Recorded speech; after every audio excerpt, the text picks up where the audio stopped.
ఉపాధ్యాయులు పట్టభద్రుల నియోజకవర్గాల నుంచి శాసన మండలికి తెలంగాణలో ఆంధ్రప్రదేశ్లో జరిగినటువంటి ఎన్నికల ఫలితాలు కొన్ని వచ్చాయి, కొన్ని ఆధిక్యతలు తెలుస్తున్నాయి, కొన్ని ఇంకా కొనసాగుతున్నాయి. వచ్చిన వాటిలో 2 స్థానాలు పిఆర్టీయు ఆంధ్రప్రదేశ్లో ఉత్తరాంధ్ర ఉపాధ్యాయుల నియోజకవర్గం, తెలంగాణలో నల్గొండ రంగారెడ్డి ఉపాధ్యాయ నియోజకవర్గం, వీటిని వాళ్ళు గెలుచుకున్నట్టుగా కనిపిస్తుంది. ఇంకొకటేమో బీజేపీ అభ్యర్థి ముల్కా కొమరయ్య, ఈయన నిజామాబాద్ కరీంనగర్ ఆ నియోజకవర్గం ఆయన ఉపాధ్యాయులకి గెలుచుకున్నారు. ఆంధ్రప్రదేశ్లో గాదె శ్రీనివాసులు నాయుడు పిఆర్టీయు అభ్యర్థి ఉత్తరాంధ్ర ఉపాధ్యాయ నియోజకవర్గం నుంచి గెలిచారు. సిట్టింగ్ అభ్యర్థిగా ఉన్నటువంటి రఘువర్మ ఓడిపోయారు. యూటీఎఫ్ అభ్యర్థిగా పోటీ చేసినటువంటి విజయ్ గౌరి 3వ స్థానంలో వచ్చారు. పిఆర్టీ అభ్యర్థి గెలవడంతో కూటమికి ఎదురు దెబ్బ అని వైసీపీ మీడియా వాళ్ళందరూ కూడా దీని మీద ప్రచారం మొదలుపెట్టారు. చాలా వీడియోలు అవన్నీ కూడా చేస్తున్నారు. వెంటనే దీనికి కౌంటర్గా మంత్రి అచ్చెన్నాయుడు మాట్లాడుతున్నారు. మేము బలపరిచాము, మా 2వ ఓటు రఘువర్మను మేము బలపరిచినప్పటికీ కూడా 2వ ఓటు గాదె శ్రీనివాసులు నాయుడుకి వేయమని మేము చెప్పాము అని. అంటే గాదె శ్రీనివాసులు నాయుడిని బీజేపీ కూడా బలపరిచినట్టుంది. ప్రధానంగా ఉత్తరాంధ్రలో గతంలో గెలిచేవాళ్ళు కదా. పీడీఎఫ్ చాలాసార్లు గెలిచింది. పీడీఎఫ్ అభ్యర్థిగా ఎంవీఎస్ శర్మ 2 సార్లు అక్కడ గెలిచారు. పట్టభద్రుల నియోజకవర్గాలు వీటిలో ఇది ఉపాధ్యాయులది. కాబట్టి ఇక్కడ యూటీఎఫ్ ముసుగులో వైసీపీ చేసింది అని ఆరోపించటం, పీడీఎఫ్ ముసుగులో చేసిందని అచ్చెన్నాయుడు ఆరోపించడం చాలా హాస్యాస్పదంగా ఉంది. యూటీఎఫ్ 50 ఏళ్ళు పూర్తి చేసుకొని ఈ మధ్య స్వర్ణోత్సవాలు కూడా జరుపుకున్నారు వాళ్ళు. పీడీఎఫ్ అనేది ఏర్పడినప్పటికీ అసలు జగన్ రాజకీయాల్లో లేడు, రెండోది వైసీపీ అనేది ఏర్పడనే లేదు. వీళ్ళ ముసుగులో వాళ్ళు చేయడం ఏంటి అసలు? నిజానికి తెలుగుదేశానికి వ్యతిరేకంగా గట్టిగా నిలబడదలుచుకుంటే వైసీపీ వాళ్ళ ఓట్లు అభిమానించే వాళ్ళు ఓట్లు ఎవరికి వేయాలి, ఓడించే వాళ్ళకి వేయాలి అన్న మాట చాలా బలంగా వినిపించింది. వాళ్ళ చేశారా లేదా అనేది నిజంగా ప్రశ్నార్థకం. ఎందుకంటే వాళ్ళు గాదె శ్రీనివాసుల విజయాన్ని చాలా ఎక్కువగా వాళ్ళు ఆస్వాదిస్తున్నారు. ఇంకా మరింత ముఖ్యంగా హోరాహోరీగా జరిగింది కృష్ణా గుంటూరు పట్టభద్రుల నియోజకవర్గం.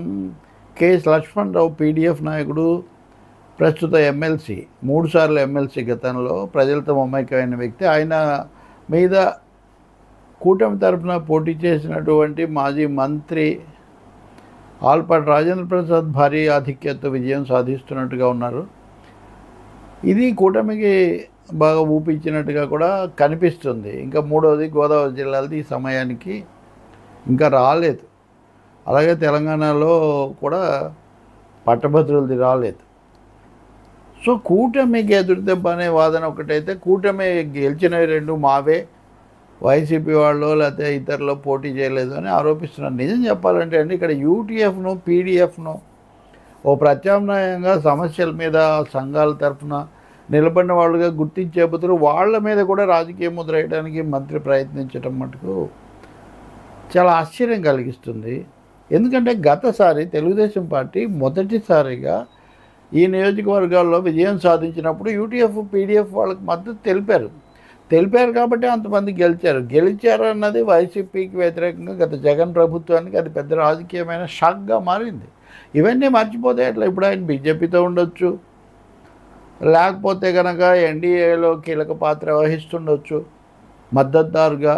అంత మాత్రాన గతమంతా మర్చిపోయి యూటీఎఫ్ దాని సాంప్రదాయాలు, దాని నేపథ్యం, ఉద్యమ నేపథ్యాన్ని మర్చిపోయి పీడీఎఫ్ అన్నది ఉమ్మడి రాష్ట్రంలోనూ ఇప్పుడు కూడా శాసన మండలిలో కొంత భిన్న స్వరం వినిపించటం, ఉద్యోగులు ప్రజల సమస్యలు తీసుకొని రావటం, పాలక పార్టీల కుమ్ములాటల్లో సమస్యలు పక్కదోవ పట్టకుండా చుట్టం, ఇవన్నీ వాళ్ళు చేస్తూ వచ్చారు.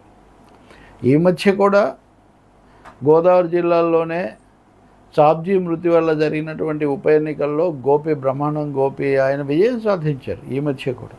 అందుకని చాలా చరిత్ర కలిగినటువంటి పీడీఎఫ్ కానీ యూటీఎఫ్ కానీ ఇప్పుడు ఓడిపోయి ఉండొచ్చు. ఇంకోటేమో కృష్ణా గుంటూరు జిల్లాలో అక్రమాలు ఎక్కువగా జరిగాయి, మధ్యాహ్నం నుంచి ఓటింగ్ సక్రమంగా జరగలేదని, అలాగే లక్ష్మణరావు స్వయంగా ఫిర్యాదు చేశారు, పోలీసులతో ఘర్షణల దృశ్యాలు కూడా ఉన్నాయి. వీటన్నిటి మీద తర్వాత వివరాలు మనకు బయటకు వస్తాయి. ఈ సమయంలో ఆలపాటి రాజా భారీ ఆధిక్యతతో గెలుస్తారు, గెలిచే సూచనలు ఉన్నాయి. గోదావరి జిల్లాల కోసం చూడాలి. ఇంత లోపలే యూటీఎఫ్ మీద పీడీఎఫ్ మీద ఏదో ముద్ర వేసేసి అచ్చెన్నాయుడు లాంటి సీనియర్ మంత్రి మాట్లాడడం ఒకటి. రెండోది, తెలంగాణకు వచ్చేసరికి బీజేపీ ఘన విజయం సాధించేసింది. ఇదంతా బండి సంజయ్ది అని. ఇప్పుడు ముల్కా కొమరయ్య విజయం అన్నది ఒకవైపు ఈటెల రాజేందర్, ఇంకోవైపు బండి సంజయ్ ఇద్దరికి ఆపాదిస్తూ ఆ పార్టీలో వాళ్ళు భారీ ప్రచారాలు అవి చేసుకుంటున్నారు. సరే, పార్టీలో వాళ్ళు గెలిచారు కాబట్టి వాళ్ళు చేసుకోవచ్చు, కానీ తెలంగాణలో పరిస్థితి తెలుస్తుంది. అదే మీకు నల్గొండకు వచ్చేసరికి నర్సిరెడ్డి యూటీఎఫ్ నాయకుడు సిట్టింగ్ అభ్యర్థి, ఆయన ఓడిపోయారు. బీజేపీ అభ్యర్థి ఎలిమినేట్ అయ్యాడు 3వ స్థానంలో నుంచి. ఏది మొదటి రౌండ్లోనే ఎలిమినేట్ అయ్యాడు. అంటే దీన్ని బట్టి ఒక విషయం తెలుస్తుంది, బీజేపీ వాళ్ళ ఓట్లన్నీ బదలాయించారనేది మనకు తెలుస్తుంది. కాబట్టి ఇక్కడ చాప కింద నీరులాగా ఈ ఎన్నికల్లో బీజేపీ ఓట్లు, బీజేపీని బలపరిచేవాళ్ళు వాళ్ళ క్రమ పద్ధతిలో బదలాయించి దీన్ని ప్రభావితం చేయడానికి ప్రయత్నించారు అనేది ఒకటి. రెండవది, కృష్ణా గుంటూరు లాంటి చోట్ల గతంలో లక్ష్మణరావును ఓడించడానికి కూడా కార్పొరేట్ శక్తులు భారీ ఎత్తున పాచికలేసాయి, ధనప్రయోగం చేశాయి. అలాగే గోదావరి జిల్లాలో కూడా అనేకసార్లు వాళ్ళు ఓడిపోయారు.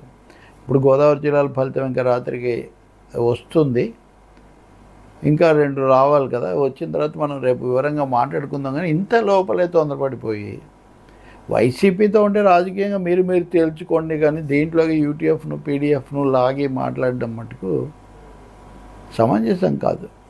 చాలామంది పనిచేశారు ఉత్సాహంగా మీద భారం వేసుకొని, వాళ్లకు ఈ ఓటమి కొంచెం కష్టం కలిగించిన ఎన్నికల తర్వాత గెలుపు ఓటములు తప్ప కదా. నర్సిరెడ్డి అంటున్నారు ఎమ్మెల్సీ, ఇప్పుడు ఈ ఓడిపోయిన నల్గొండ రంగారెడ్డి. చూద్దాం భవిష్యత్తులో ఇంకా చాలా ఇవి వస్తాయి.